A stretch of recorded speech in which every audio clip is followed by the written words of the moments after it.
სული ღმერთს ეკუთვნის, გული სამშობლოს, სხეული კი თქვენთვის დამითმია მტარვალებო. იცი ვინ თქვა ეს სიტყვები? ეს არც მხატვრული ნაწარმოების გმირია და არც გადაჭარბებული ლეგენდა.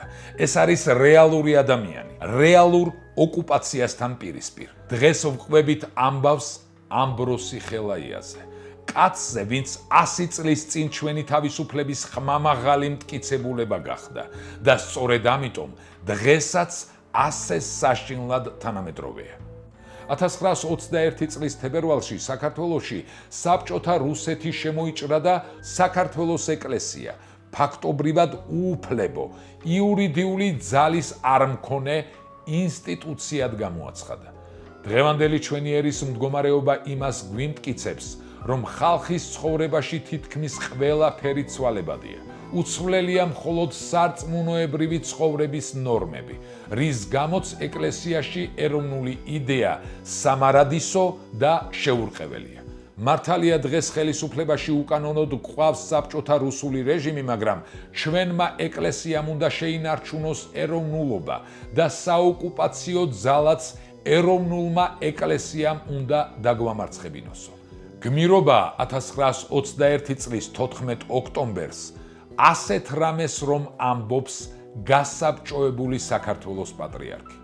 ამბროსი ხელაიამ რუსეთი მსოფლიოს წინაშე ამხილა როგორც ოკუპანტი და კოლონიზატორი.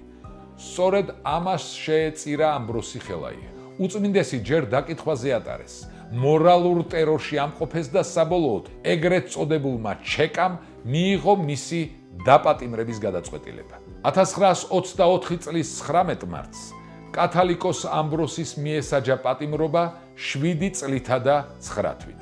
საბჭოთა რეჟიმს ამბროსი ხელაიას დახვრეტა სურდა, მაგრამ რომის პაპმა და კენტერბერის არქიეპისკოპოსმა ევროპიდან ზარები დაარისხეს, რათა ამბროსი დახვრეტას გადაერჩინათ.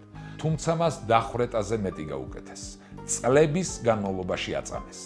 იქნებ ეთქვა შევცდი, საბჭოთა რეჟიმი არ არის საოკუპაციო. ბოდიშს მოახდევინებდნენ და გაუშვებდნენ, მაგრამ ამას ვერაფრით მიაღწიეს, ვერ გატეხეს. 1927 წლის 22 მარტს საბჭოთა რეჟიმის წაქეზებით ეკლესიის დროებითმა მმართველობის წევრებმა კათალიკოს ამბროსის გამოუცხადეს, რომ ის გათავისუფლდა საქმეთა წარმოებისაგან. მეორე დღეს 23 მარტს მან დაკარგა მეტყველების უნარი, შემდეგ გონება და 29 მარტს ღამის 3 საათზე გარდაიცვალა.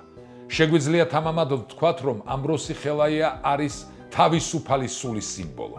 სული ღმერთს ეკუთვნის, გული სამშობლოს, სხეული კი თქვენთვის დამითმია მტარვალებო.